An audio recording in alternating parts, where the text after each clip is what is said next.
It's that time again. Time for the all-new Culture Cast, which begins right now. Welcome back, everyone, to the all-new Culture Cast. I'm here tonight with the Gorehound. Reporting live from the graveyard. And Cousin Charles.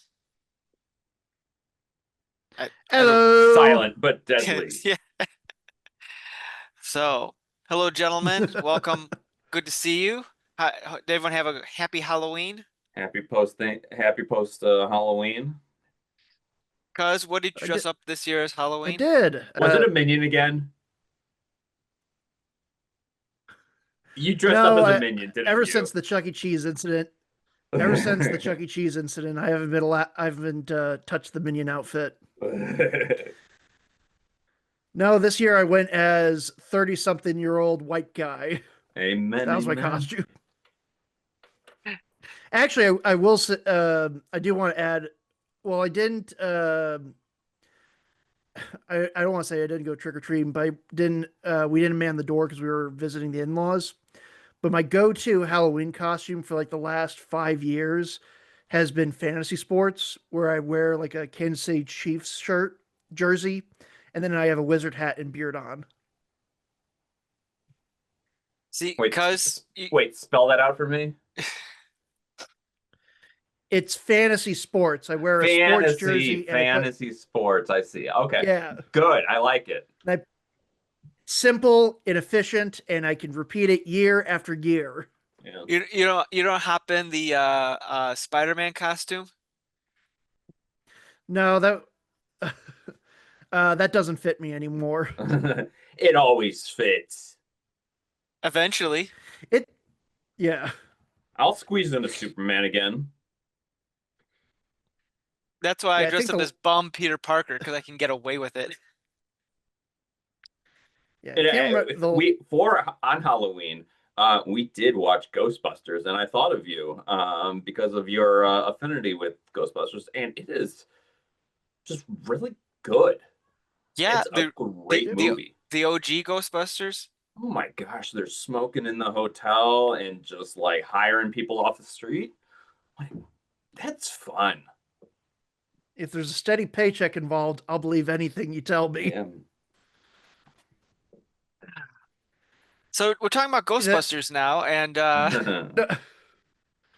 well, tonight we are talking about sort of a spooky movie, I guess. I guess it's technically a horror film, although equal parts comedy in some ways, and we'll get to that. But we're talking about the movie Weapons. But before we get into that, Gorehound, gotta know, who's your man crush? Man crush. I'm gonna throw it out to Joe Bob again. I got Shudder for Joe Bob, and I have not watched a lot of Joe Bob, but I appreciate him. Last time we were on the podcast, you're like, I'm signing up for Shudder right now. Yeah, and I did that night, and oh my gosh, he is so good. I've never actually watched Joe Bob Briggs, but I know of Joe Bob Briggs, if that makes any sense. His commentary is just otherworldly, and that he has the girl with him, who I'm starting to respect a little bit more. This was like a Darcy hosted episode, and it was she actually has like some pretty good opinions and feedback. She's not just like the sidekick. Well, she is, but. Nick, you might. Oh yes, cuz go on. I was gonna say, Nick, you might know this, but I'm more of a fan of Dr. Demento in the Crimson Theater out of Kenosha, Wisconsin. I get that reference. Yes. Was he out of Wisconsin or Kenosha?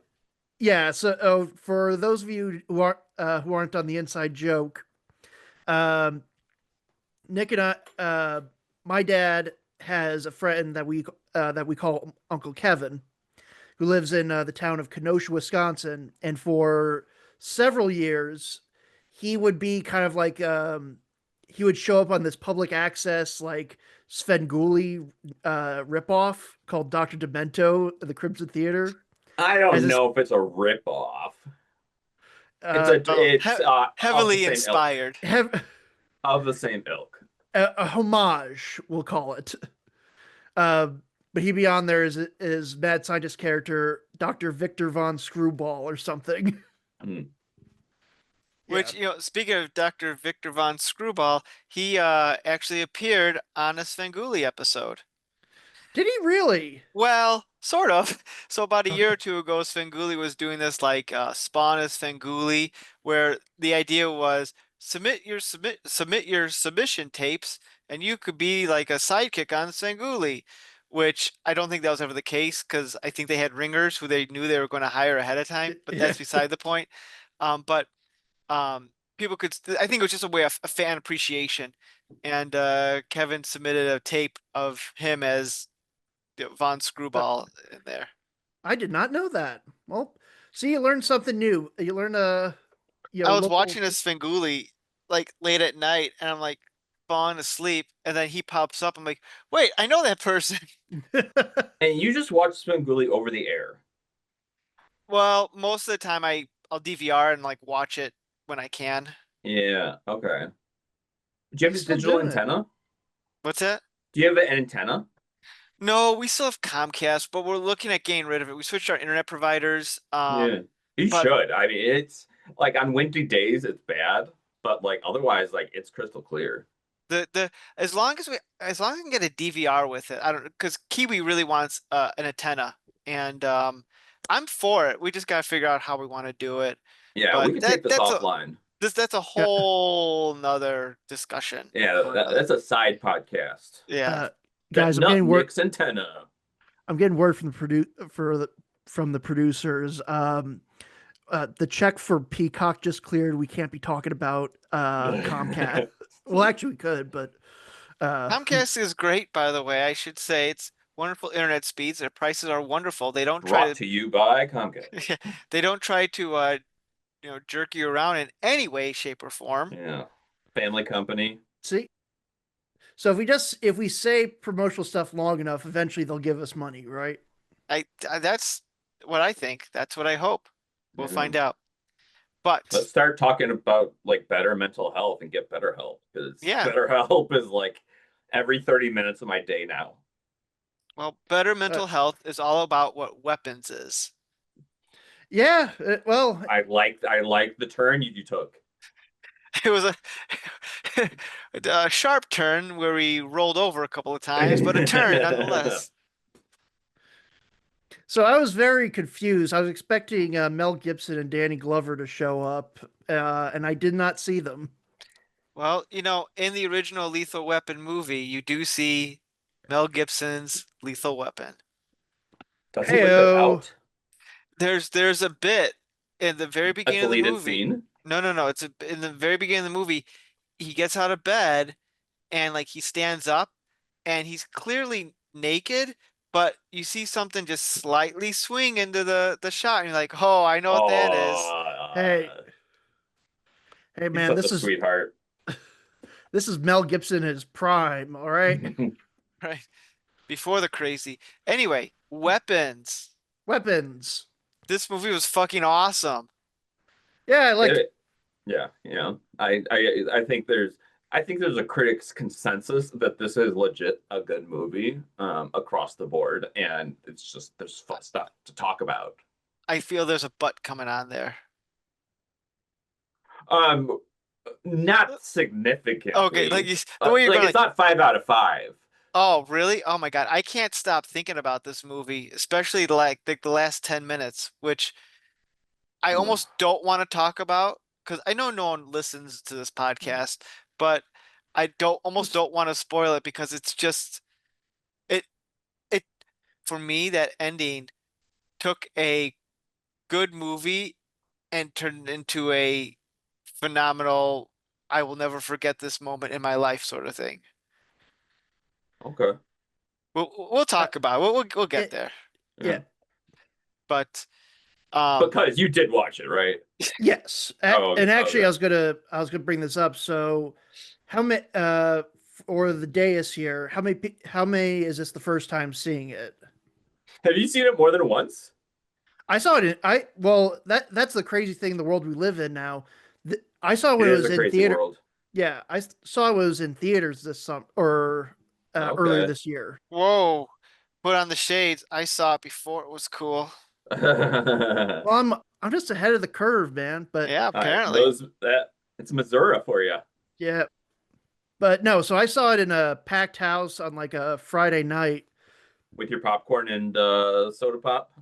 You know it. Um, What was that experience like? so I think there were. It's kind of I hard. just mean going to the movies. I have kids. I'm not allowed to do that anymore. Oh yeah. I mean it's there's a lot of annoying teenagers working the counter. The Do you want extra butter on this? we actually we just went to the movies recently and we had a kid who literally was like that where it's like he was hitting a falsetto Yeah. where I don't know if it's like he's really young or he's like an Andy Milonakis type. There's a name you haven't heard in a while. Yeah. Yeah. I dig a little for that one.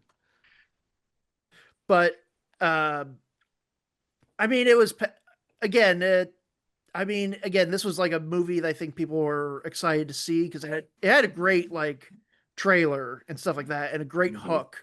Yeah, like it. I did not see this in theaters. I saw it when it hit HBO Max. Yeah.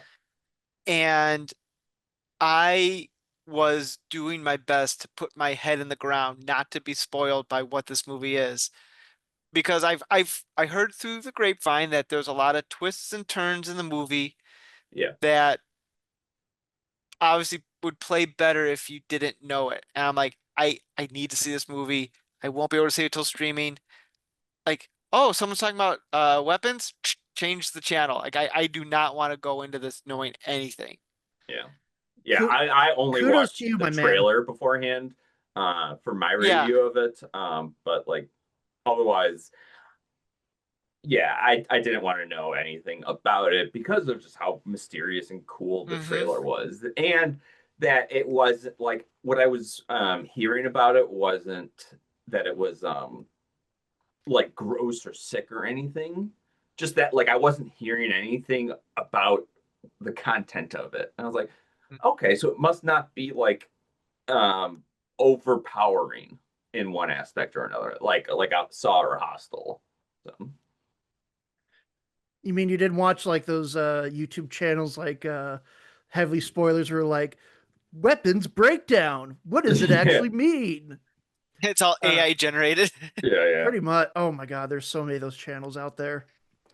Uh, I will say so. I'm going to come into this review with like or this episode with a bit of unique experience Oh yeah. because this was my second time seeing it.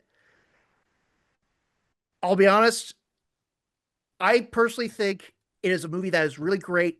Seeing it for the first time, not knowing what's going to happen. Once you see it the second time, like I know sometimes it's like, oh, what little details did I miss? But I'm like, no, I pretty much got them all the first time. Mhm. Like it's still solid, but it's like, yeah, the first time seeing it really good. Not it's not a total what the fuck, but it's very much more enjoyable. Yeah, and I Uh, do appreciate that you watched it on our behalf. So thank you for that. But yeah, I don't think that I would ever watch this again unless like the Graveyard Queen wanted to watch it or something. Because this is not a movie to play again. What's the over under of the Graveyard Queen wanting to watch this? She will never watch it. Did she watch it one time with you? No. No, the, because like I tried to watch Dracula or the Nosferatu one, and that was too much for her. And it's understandable because like I'm also like getting uneasy with like these intense movies, so I'm like, "Yeah, we're just You are gonna... getting uneasy. You're the Gorehound, man. yeah, come on, man. That's like your No, oh thing. yeah, I know, right? Yeah, That's like that's a separate discussion. So that's like the Burger King saying, you know what, you shouldn't be eating these. it's complicated. I love gore, but it's the intense movies that like really make you think, or like movies that just have kids involved. It just hits you different. See, I don't have kids. I got two dogs, so Basically the same thing. more or less the same thing. Yes. Um, Uh, should we give a plot synopsis of this movie? yeah. Who wants to give it? Oh wait, I know. Wong goes after the Silver Surfer, and Yeah, Thanos protects her. that's kind of what that's all it's going to be. Just met. Oh, don't forget, the Silver Surfer bangs Han Solo at one point. Oh Yeah, yeah. yeah. Yeah, I can fill in the gaps as I miss Mhm. them. Basically, all kids from one classroom go missing one night, except for one. The community blames the teacher, and the story ensues from there. And we find out that the one boy who stayed in school is really, or the boy's family is the cause of all the kids going missing. And Gladys. Aunt Oh, Gladys, a witch, comes into town and basically takes over his family, and there on out gets all these kids, um, and there's an attempted escape that ultimately fails. no, there's yeah, I guess that's more kind of the general gist of it. Yeah, Uh, I will say, did you guys guess that it was going to be this was going to be a movie about a witch?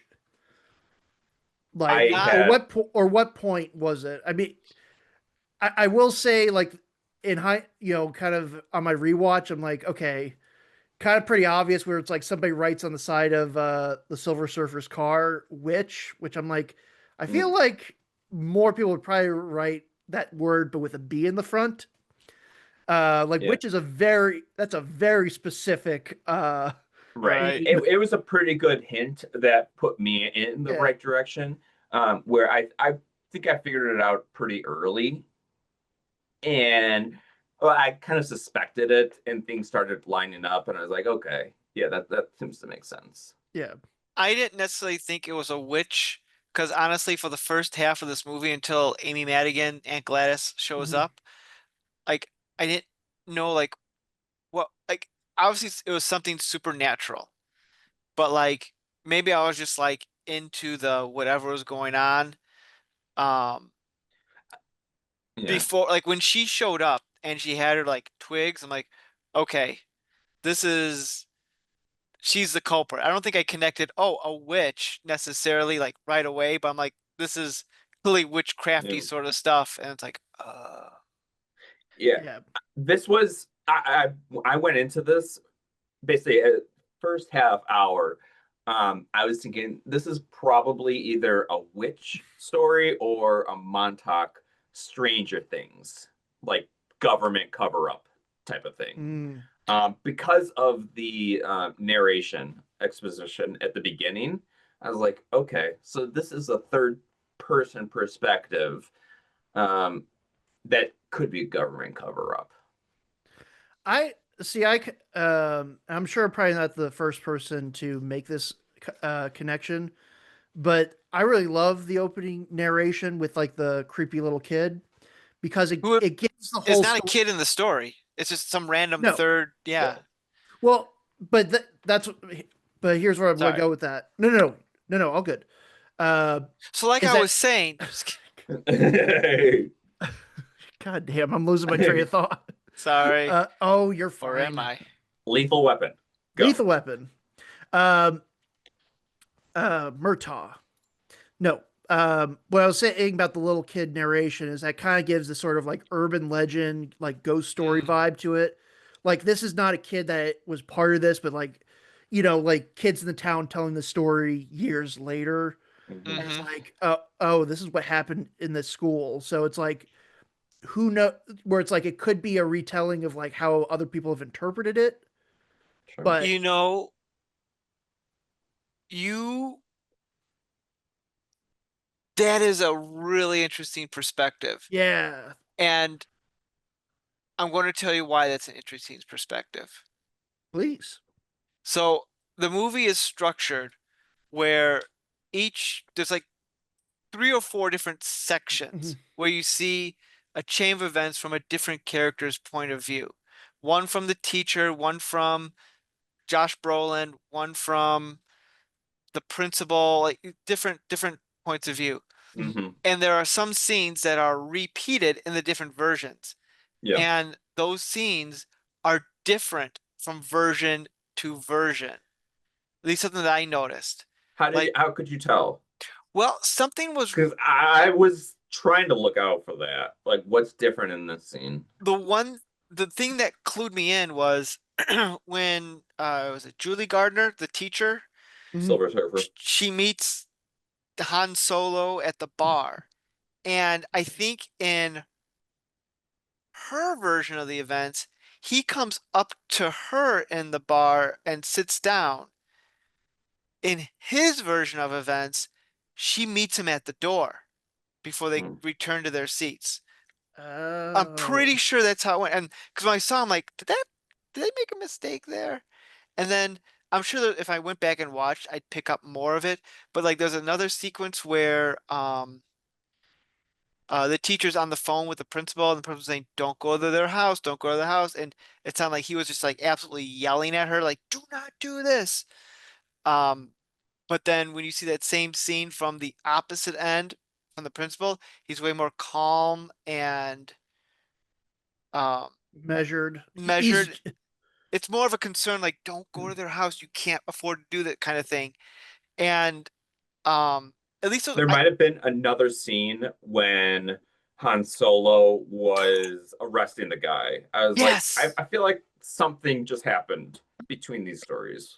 It yes, that's another one. When he's arresting the junkie, who the junkie was Mhm. fantastic in this.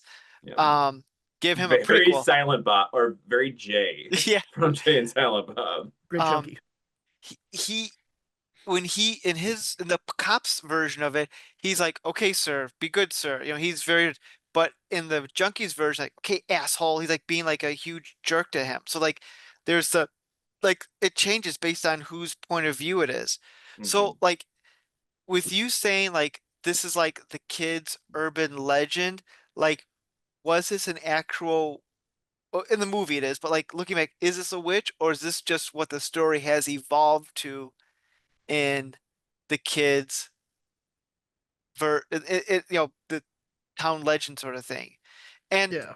the reason I'm No, going on this because tangent, I'm sorry, continue. sorry, the reason I'm going on this tangent is about a year ago, my kid at the school kept coming home and telling me stories about a duck man who would come by and like eat kids at the school or something like that. And she knows this happened because she heard it from a friend of hers. I'm like, what are you talking about? And then eventually the principal called me because there was like some other incident where my daughter and other kids said, "Oh, there's a duck man over there." And it's like, what? And just to tell you what the story is, there's no like duck man who kidnapped kids. There was years Come ago on. a guy who had a duck who would go on the school playground when he wasn't supposed to, and then they, asked him, "You can't come here." I mean, he wasn't, I guess, doing anything bad. It's just kind of like bizarre behavior. And Yeah, you got a duck. that story just kind of, I guess, evolved into, the legend that my kid had heard. So Sure. like like when you saying that and me thinking of how the different perspectives in the movie and thinking just how kids, the telephone game of stories, that is a very interesting view of the movie. I wouldn't be surprised. Like, I know a lot of filmmakers probably don't. I don't necessarily need a filmmaker to spell it out, but I would not be surprised if that was like the idea going into this, especially No, with being because like a I mean, Rochambeau style movie. Now, Gorehound, I feel you're going to disagree with this. yeah, because it is a true story because the kids had to be rehabbed thereafter with life-altering events. It doesn't necessarily mean they were taken by a witch. They could have been just taken by a crazy woman. They could have been kidnapped, or again, they could have. There's different ways you can interpret, probably take it. Like they could have been held up in a basement and then they I escaped. don't agree based on the numbers. If there was one kid who survived and all but one of them were taken, who is this one kid? Like Gorehound, he doesn't translate into a real life example. Gorehound, I feel like you're one of the people that would have been angry at Julia Gardner in this movie. We're talking Um, about one classroom, 17 kids. She'd come in no, the classroom. All right, easy day, one kid. Yeah, no, that's everybody that was sick. one of my faults with the movie, where I was, how is, how are we not hearing from anybody else? There are all these parents who have a missing kid, and we're only seeing Josh Brolin get upset about it. Well, I think other parents probably were. I mean, there was that whole like town hall meeting, but the movie's only focusing on Josh Brolin. Yeah, kind of like he's But sort of representing. we do see, yeah, we do see Justin Long. That's right. Apparently, like Yes, I don't know if I guess he Justin Long's friends with Zach Krieger, which He was in his uh, last movie, Barbarian. Barbarian. Yeah. yeah, which I want to make sure this fact is right.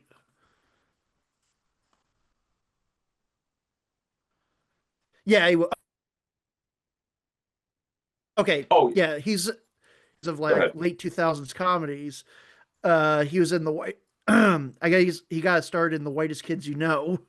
If anybody remembers that show. Okay, I'm familiar with the name.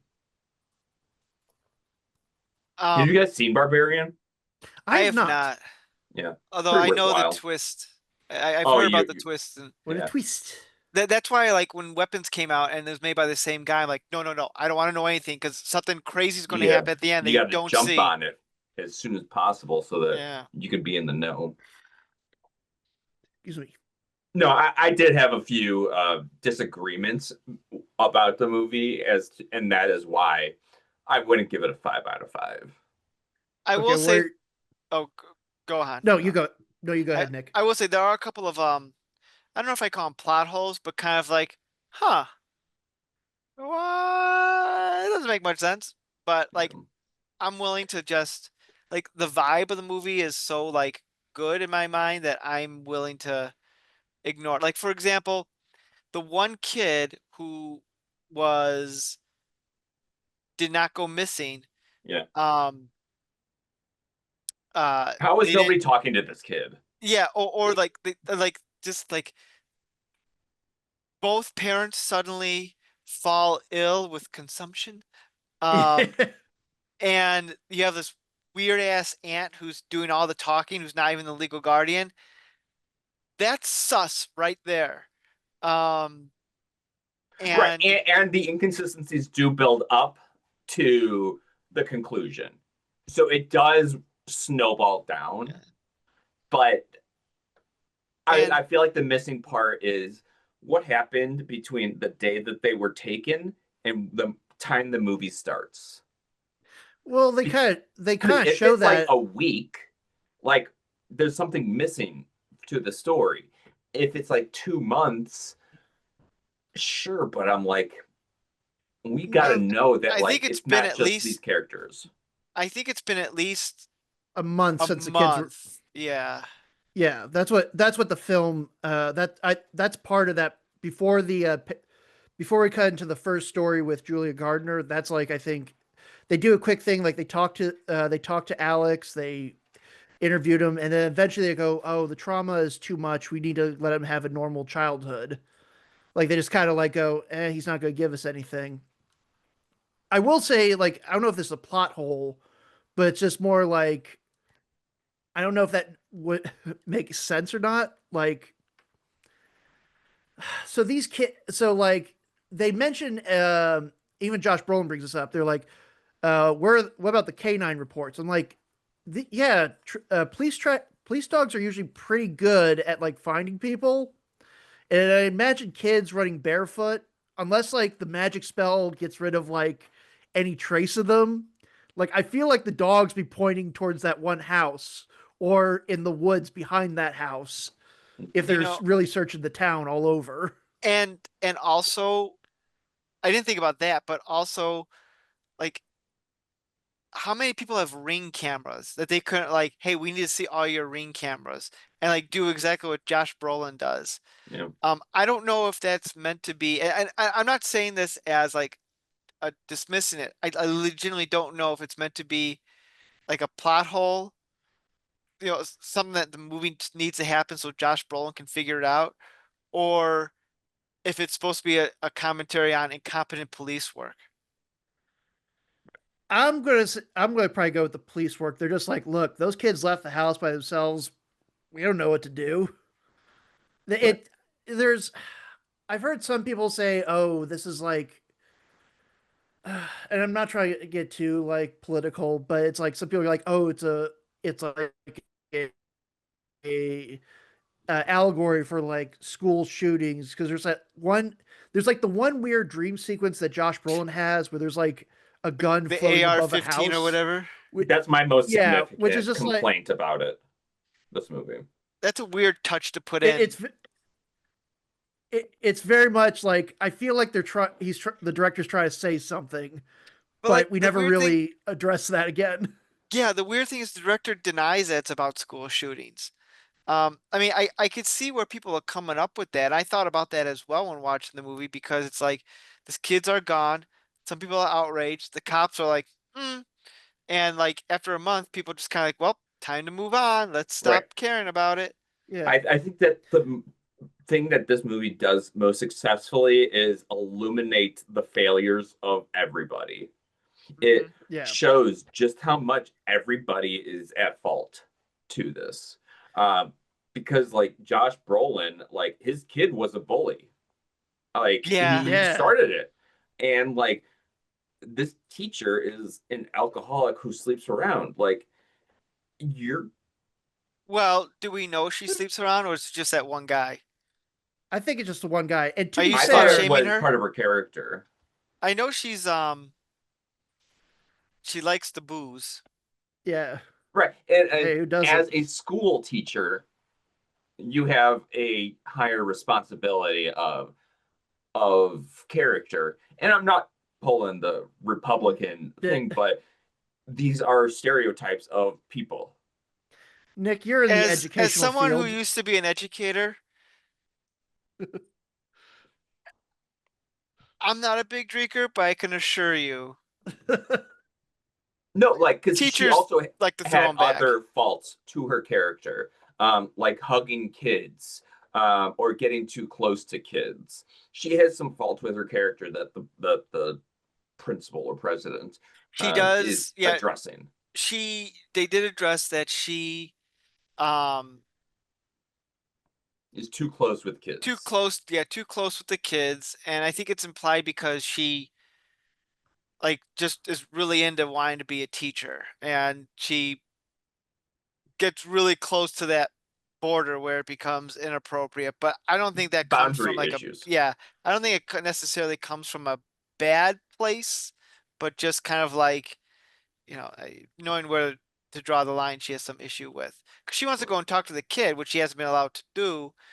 Um, and they keep saying, no, no, no, you can't do that, you can't do that. So Right, and that's a failure of the law system and the balance of like authority and teachers. Yeah. the yeah. Do you think it's weird that no one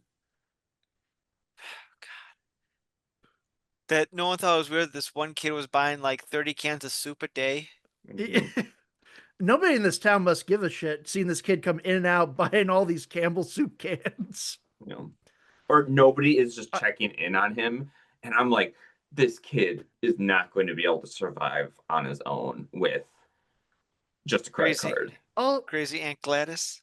yeah. Yeah, I don't know where he's getting the money for this unless he just has a credit card. Like, who's paying the bills for the? Probably. Right, because the movie doesn't I take know. place over a long period of time. Maybe these are questions like you don't think about these things. It's not what it's about. Well, Right. What well, we're I supposed think to think about is the actions that take place. Yeah. yeah. Can I just say like the montage of him like of the little kid getting the soup cans, having to open up, and then hand feeding like his parents and the other students is like the saddest fucking thing I've seen all year. I love how along those lines when he came home and the cop and the junkie were in the Mhm. house, like Mm. his look like kind of like, oh, I gotta feed these fuckers too now, don't Yeah. I? Yeah, like oh great. Yeah. Yeah, Um, let's let's talk about Aunt Gladys, and I think she's one of the best horror villains of recent memory. Oh yeah. she's memorable. Like, She's coming back. Yeah. That is going to be I don't know if there was a lot of people dressed up as Aunt Gladys for Halloween this year, but my God, she was the character design is just fucking perfect. This Mhm. like just the concept of loan. Because all right, Nick, you probably I want us to get your feed on this. uh-huh. We're from like a relatively big family, where there's a Yeah. lot of family trees. I think I know where you might be going with this, but continue. Yeah, Who's Aunt Gladys? but The that villain. No, who's Aunt Gladys in your family? Oh, I don't know if there's necessarily a specific Aunt Glass, but it's just that concept of like, look, she's a distant relative, she is family, but it's like Oh, the you maybe weird. see her Yeah. once every like 10 years or something like that. mm-hmm. Like, oh, this is my dad's third cousin twice removed or No. some shit like that. But I love that concept because it kind of opens it up like Gladys mentions consumption, which is like an old-timey term. No, because her being a witch enables her to do the supernatural stuff, like put on these outrageous outfits, Mm-hmm. without having to worry about like You know, making a living. there was inconsistencies, I think intentional inconsistencies about her story. Because first it says, "Oh, we haven't seen her in like 10 years." Um, and then she comes by, or like I haven't seen her since the wedding or something like that. And then she comes by and sees like the kid, like, "Oh, I haven't seen you since you were a baby." Like that's not lining up. Sure. Which makes you wonder how who is Aunt Gladys in this family? I Like, Hmm. I think she's uh my personal take on it is that she is a very old witch has been bit that's been like a parasite kind of going from one family to the next. Like I could almost see a version where like she's attached her because I think the main kid Alex, like his mom mentions like, yeah, my mom would have done this for her, implying that her mom is dead, but that she was taking care of Aunt Gladys for who knows how long. Again, just that aunt who's just kind of, yeah, they're part of the family somewhere. It's Hmm. you know what it is. It's the you guys seen the movie Wedding Crashers with Vince Vaughn and Owen Wilson, Yeah. right? mm-hmm. It's like there's like a sequence where they're explaining how they do it, and they're like, "Oh yeah, that's Jim's cousin" or something like that. Where it's like people don't really know the relationship, so a total stranger just can be a part of your family. They're like, "Oh yeah, that's so and so's niece." Yeah. Okay. Now, But oh, go ahead. Yeah. yeah, I mean, given the tuberculosis and the fact that she just seems like she's constantly sick, she's just sucking on life, moving on to the next town to suck on more life. Mm. She very well may have put a spell on this family digitally. Like she just found some family and put them under a spell to make them believe that this is their relative, and that is how she just hops from house to house. It could be, definitely so. Um, I was reading something. I guess the director was Zach Kreger. Is that his Mhm. name? Yeah, I He think it's Krieger. Krieger. Krieger. He told Amy Madigan that said like, listen, with Aunt Glass, this whole character, it's one of two things. One, she's like a supernatural being, or two, she really is a witch who's prolonging her life.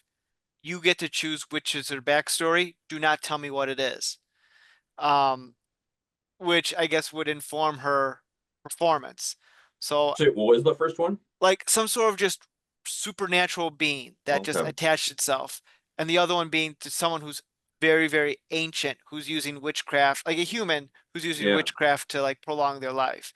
And he gave her that choice and said, "Do not tell me what it is," because I guess he didn't want to be influenced with how he directed. He wanted it, Oh, the to have that. actress. Yeah. Okay. I get, I think that's really that is really smart, and not try. I'm not She's trying to not supernatural. I'm sorry. I'm the worst interrupter. No, you're fine. You're all good, Gorehound. Yeah. But I will say, like, I think that's very good. Like, that's enough trust in your performers to like, these are your characters. Put on, act for me, and then I'll shoot it, pretty much. Uh, So, I will but say, Nick, I would be interested to look into that interview because I think the supernatural theory is lacking. And I feel like it's very easy to disprove by just saying that she was dying. It was very clear she was dying. It could be that she's just like Cuz said, a parasite, and that she just has to keep doing this. I don't know. I'm not Yeah, saying one way right or the other. I'm just saying what I had read that the director said, here are your two choices. I don't know which one it should be. You choose, don't tell sure. me. yeah. Yeah, Either way, you end up in the same place of creepy old lady who puts on a lot of rouge makeup and has a Mary Poppins bag. you're right. Why did her face pop up in Josh Brolin and Amy, not Amy, Julie Gardner's dreams?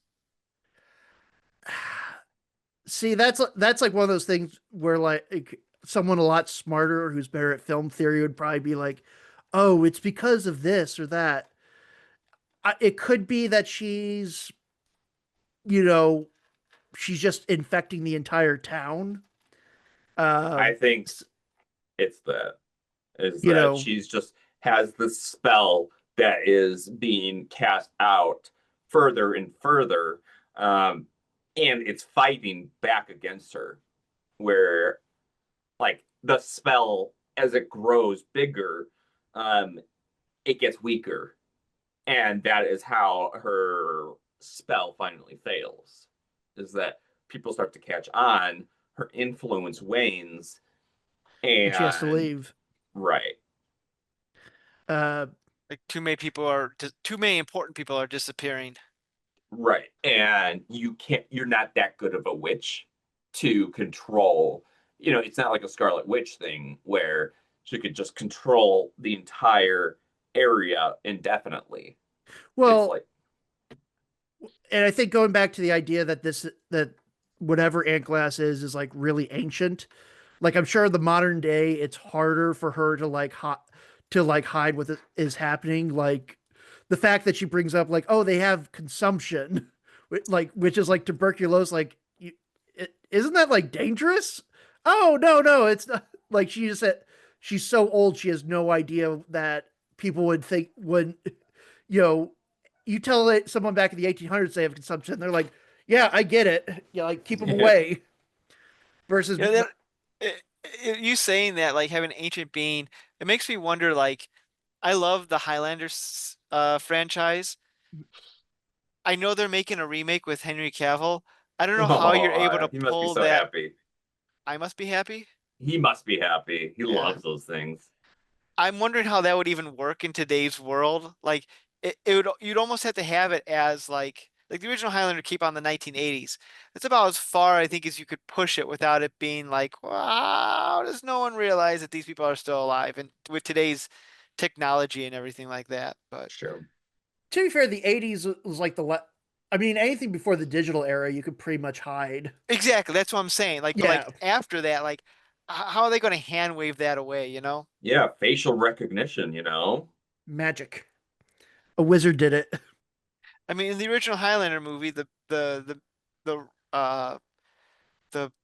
love interest realized that he was immortal by comparing signatures over like 100 years of Yeah. people. It's like this, Signatures. yeah, they had like computers, amazing what they can do back in the day. They had like several signatures of Connor McLeod's like aliases, and they said Yeah. like they take the N here and the R here and that, Yeah. and they like compiled like same signature.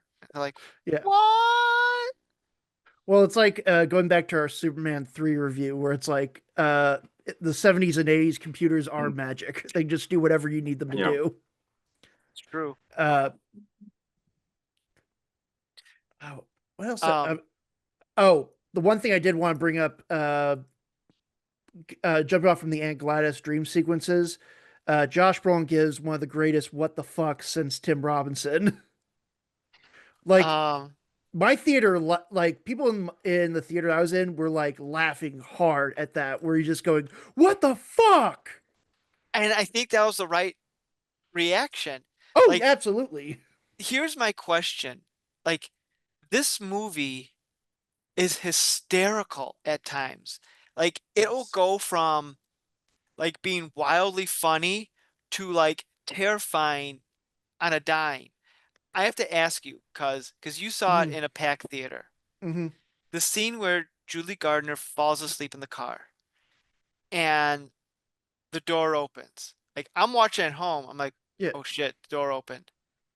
And then the mom comes out like, like, Yeah. and like that's okay. What is she doing? That's creepy. That's crazy. She's walking past the car, and then you don't see it 'cause it's all one shot. You just hear the car door open, and it's like, Yeah. There. like how, like it's like shit. What's going to happen? And she's like, just cuts the hair. How was the in theater response to that whole sequence? I'm pretty sure, if I'm remembering correctly, I was getting annoyed because I felt like people were laughing and stuff. And I'm like, I don't think that was meant to be funny. Like, you know what I mean? Where I'm like, I feel like people are just laughing at like what are supposed to be tense moments. Mm. And the only and I so when I on this rewatch, I was like, okay, I'm gonna watch this very seriously, as I can. And I will say, except for the ending, like anything that was considered like comedic, I was like, no, that was more suspenseful than anything else. Like the haircutting scene, yeah, pretty suspenseful. You don't know what's going to happen, and then you see a hand coming up and Yeah. a pair of scissors cutting her hair. But yeah, there were a lot of laughing going on in the theater, which again, which yeah, except for the ending. The ending earns it because it's so fucking ridiculous. But Let's Yeah. So to let's talk summarize what you think the twist is. the well, I wouldn't say it's a twist per se. It's just like um the ending is very unexpected. If you were to spoilers for everyone, we're really going to the Mm. ending here now. If you were if I were to start this movie, I'm like, what is this movie about? I can't wait to watch it. I would not have expected that the ending of the film would have been of 17 children Sure. chasing down an elderly clown yeah, throughout a neighborhood in the most over the top crazy manner, smashing through windows, jumping up, um, like the sequence where you see the guy cutting his lawn and he looks over and he sees like, yeah, then ah! ah! I mean, it's like it's so cathartic at that moment. Like I would never have pegged that ending in a million years. I know we joke about this, but this is mwah, cinema. it You know, it I it I I'm going back against that because Oh my God. oh, you come on. so these kids have been kidnapped for an entire month and you see a bunch of kids running around that look very crazy. You're like, those are the kids and they need help. Yes, if you're looking from an in-movie perspective, if you realize those are the kids that are missing, but like from a viewer's perspective, Yes, it, bonkers. it's bonkers and You it's hilarious because like these are kids. I mean, everything just it works for me. And then they finally track her down and they rip her head off. yeah, that's great. It is probably one of the greatest endings of a movie I've seen in a very long time. Yeah. And like I said before, there were some parts in the movie where I'm like, I'm not sure if we were meant to laugh at that, but rewatching that ending, like, yeah, that it's comedy shots. Like the guy just back to the guy with the lawnmower. You're just like casually like stone faced. You see old grandma. Like it's fucking perfect. It's like perfect slapstick comedy, and the fact that it's both terrifying, in theory, but it is hilarious because these kids are, as the movie says, they've been weaponized. They pretty much are going for the direct route to get to wherever they're trying to destroy. Like they don't care about like Sure. doors or windows or walls. They're just Just plowing on like the through. witch made them. Yeah. Just like the witch made the people under the spell. Yeah, the name for the movie is just perfect because it's just showing how so many things can be weaponized against other things. Well, and so like, I wanted to bring this up earlier. And again, do you guys know what Naruto running is?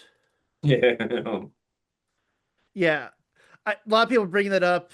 I mean, I recognized it, but I'm like, okay, I'm not kind of making the full comparison. But I will say it is a very good creepy image. Just anybody running like that, and not even the running like when you're in that in the anime when Naruto runs, he's like his body's leaning forward and his arms are going out, That's how you which run is like, fastest. well, yeah, absolutely. That's how weebs get around. But the fact that they're standing up perfectly straight and like their arms are out like that, just it's so it's simple, but it's so surprising, like fucked up looking, and especially like uh, I know the character's got a name, but I'm just gonna call him Wong.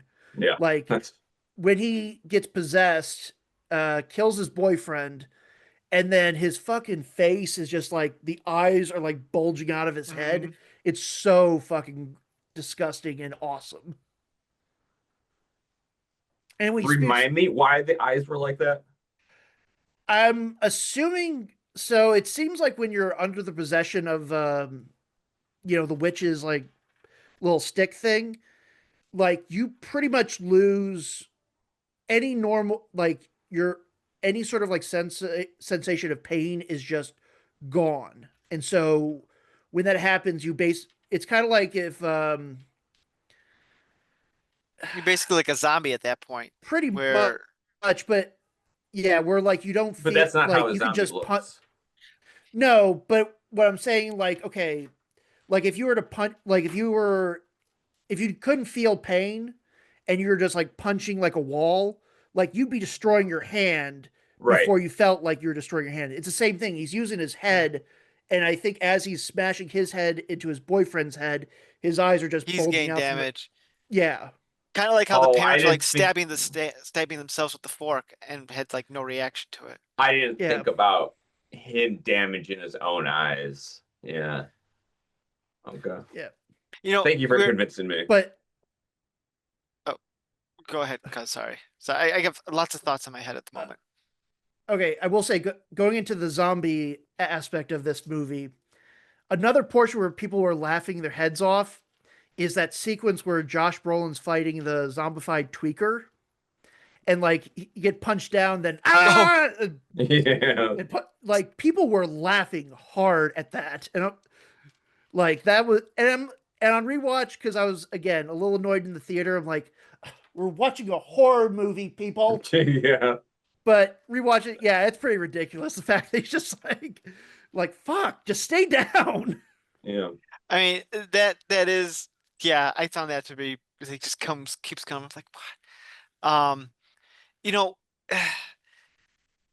it had the right. I don't know. I love the humor in it. Like I love the sequence where when Julie Garner's being chased by Wong in the convenience store, Mhm. and like clearly she is in danger, and the convenience store guy's like, "Hey, get out of my store," and like even she calls him out like, "I'm being fucking chased, you asshole."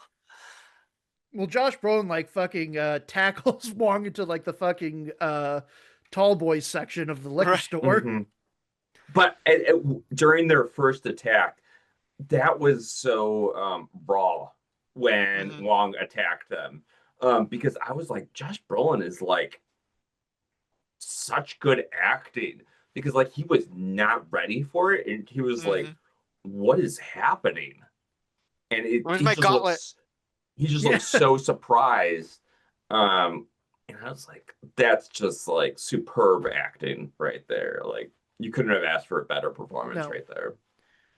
Yeah, Josh Brolin. I'm just going to put this as for record's sake. I think he's one of the finest actors of our generation, or of any generation. And I'll stand on that hill. He was a Goonie. He was a Goonie. Who else has played two Marvel characters besides Chris Evans and Michael B. Jordan? Michael B. Jordan. Ryan Reynolds, Green Lantern, and Deadpool. Besides Green Lantern is DC. Fucking nerd. Get it right. Yeah, two Don't you comic superheroes. book? He said two Marvel characters. Cuz was being universe specific. Yeah. I also realized after I said that, I was like, oh, I fucked up on that one. but no, yeah, he is really good in this. I do love his performances, like this dad who's just like so fucking depressed. Like even the wife's like, I'm going to work. And he's like sleeping in the kid's bed. Oh, I don't have kids, but it gets me.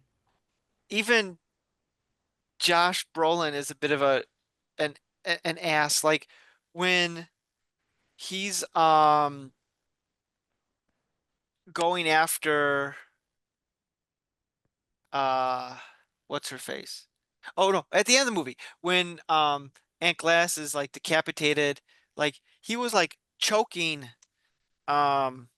Julia Gardner, and then we got out of the spell. He's like, just ran after the kids, and then when all the kids are standing there, he just picks up his kid. Like, okay, well, I'm out of here.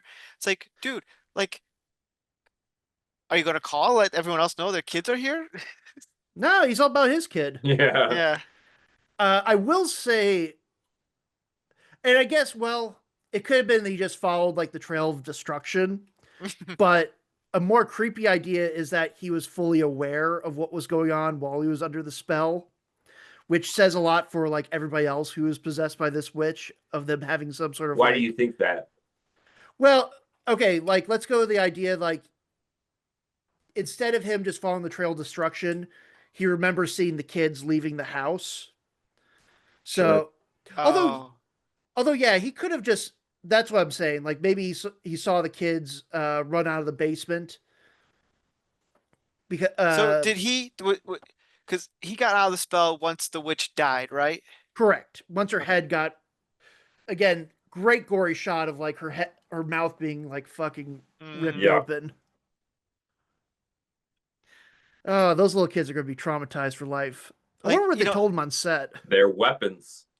It's the film did a great job of establishing how the kid learned to do the witchcraft, because you saw him several times in the movie being like learning and being smart and being clever. Yeah. Like when the witch told him, oh yeah, you got to bring something from home, from the school that belongs to each of the kids. First, he was trying to take like stuff of theirs, but then I think he realized, no, they're going to notice I'm stealing their stuff. So he took like the name tags, which would be less likely to be like missed necessarily. Brilliant. And there's another thing in the movie that he did too. Something with the soups, I think. But I remember seeing like he was learning how to. Oh yeah, he was trying to open the soup with the can opener. He couldn't do it. So the next time he went to the store, he bought the pop tops. Yep.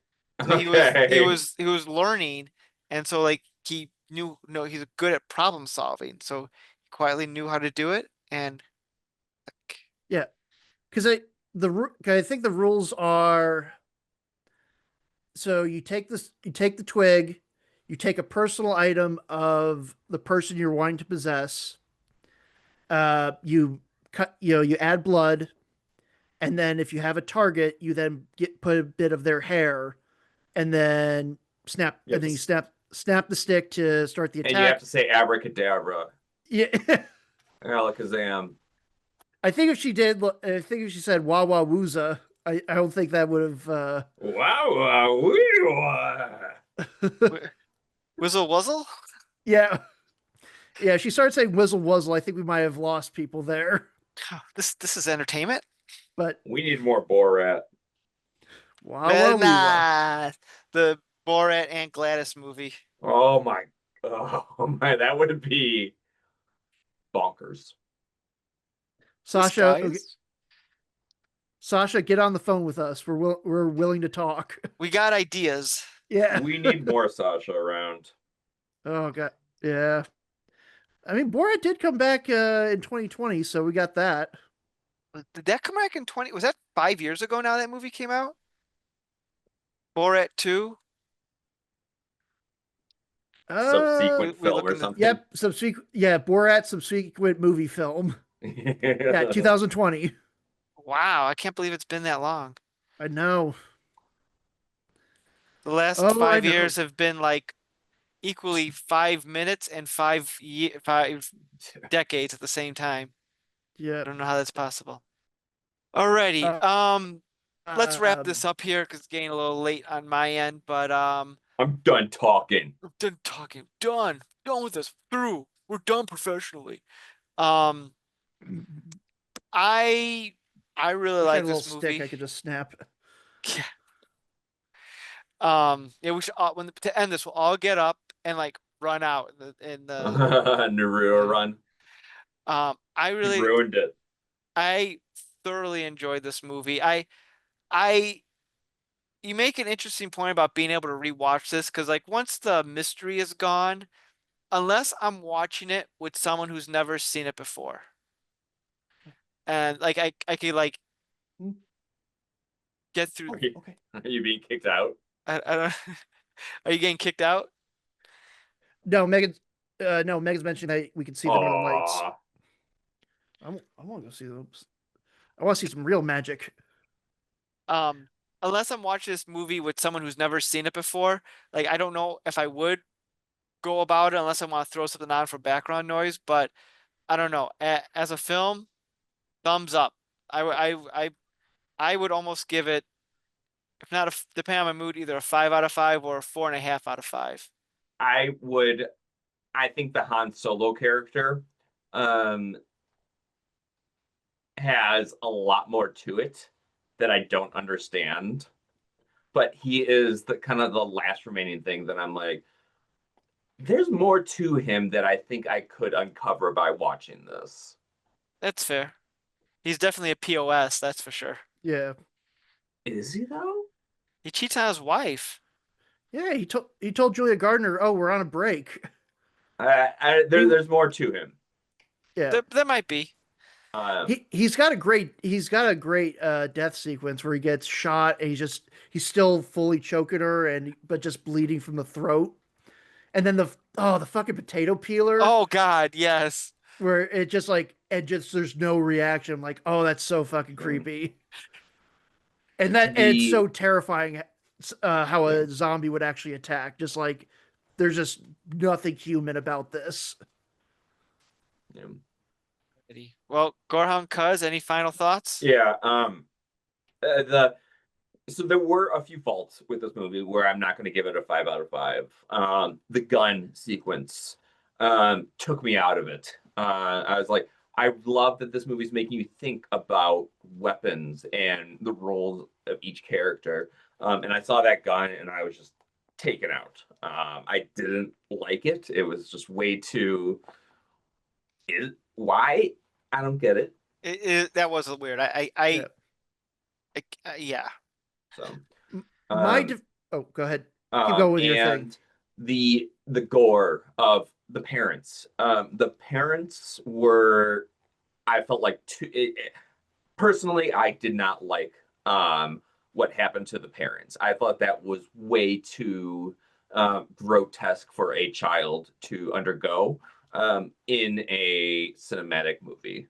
I feel like more of that could have been withheld, especially for a movie that is supposed to make you think. I personally just don't want it to touch that realm. And yeah. and that's why I don't give it a 5 out of 5. So what I'm hearing, Gorehound, is you don't want a horror movie to be horrifying. I don't want to be in the movie. That's it. I mean, I don't think anyone wants to live the story out of weapons. It is terrifying. Yes.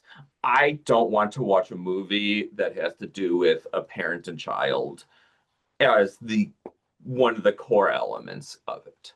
Yeah. So, I will give credit to Red Letter Media. This movie was very dark, visually. It was when, because I listened to their podcast, and it hit me that once you get the reveal that all the kids are in the basement, I was like, that should have hit so much harder than it did. But based on the lighting of the film, you didn't really get that impact. See, that the lighting didn't bother me. I've seen other people complain about it, but I don't know. It didn't perturb me. Okay, I'm in that realm where I'm like, every film is too dark now.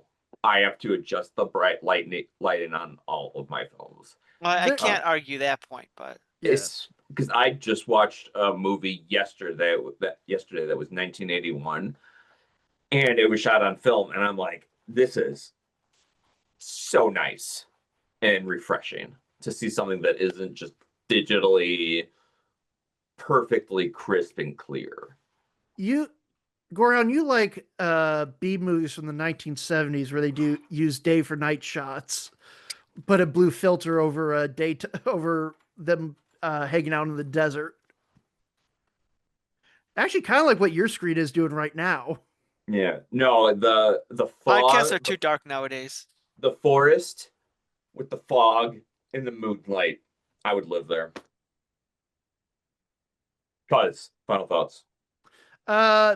This is one of those movies that is really great not knowing anything going in, which is hard to do in the age where everybody's talking about movies constantly. But if you're able to avoid, if you're able to not know anything about this movie, or if you're a little kid in the year 2025, this movie kind of gets lost in the cultural zeitgeist. And then, 10 years later, you discover this movie, you'll probably love it because it just because once you know what's happening, it doesn't ruin it, but it does take it down a little bit. So I'm like I'll go like 3.5 the second time. Probably a 4 when I watched it, but a 3.5 kind of now. Yeah. I 4 out of 5 for the story. The story and the film in and of itself. The ending will be a 10 out of 10. But I think that the twist is going to stay with the film, and I don't think it's going to be spoiled for many people because you can't really describe the twist in a soundbite like you can in Sixth Sense. Yeah. And again, I hesitate to call it a twist. It's just an unexpected ending. Like if you try to describe like, oh, this movie is about kids who disappear. At the end of the movie, all the kids come and chase down the witch throughout the neighborhood and smash their houses. No one will believe you. That's not how it ends. No one will believe you. Because you can see that film, you can see that scene and still not be quite sure how you get there. Yeah, that end scene, it's very cathartic. Like you want the kids take out. So it would have been so easy for Josh Brolin or Julie Garner to take out the witch, but it's the kids. Yeah, it's the kid using the witch's power against her, and that's just good, solid storytelling. Oh, I just meant the kids who were kidnapped. They're the ones who like do the. Yeah, they did the heavy lifting, but I was talking about the little kid who did the, found the hair in the wig and you know, and it was like, okay, crazy lady did this, so I guess gotta do the same thing. But alrighty. Well, thank you guys for joining me to talk about good old weapons. And thank you out there for all been listening. This has been the All New Culture Cast. For my co-hosts, the Gorehound and Cousin Charles. Hello. thanks for listening, and we will see you next time. Have a great day. You've been listening to the all-new CultureCast. Drop us a line at nick.culturecast@gmail.com. We can't promise we'll read it. Theme music by Dana Vodovaz. Check out their work on YouTube at Vodovaz Music Productions. This has been a Saltwater production. Thanks for listening. What did you have for dinner?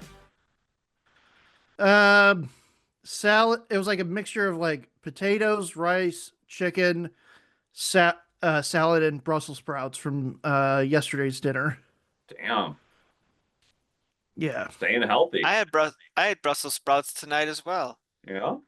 And it was part of a vegetable melody. I was offered Brussels sprouts and I turned them down. You son of a bitch. Because you don't bring Brussels sprouts to a potluck. Brussels sprouts are delicious. What are you talking about? Oh, I love them. But they're a thing that you have to have fresh. It's a principle thing. It's like salad. You don't win friends with salad.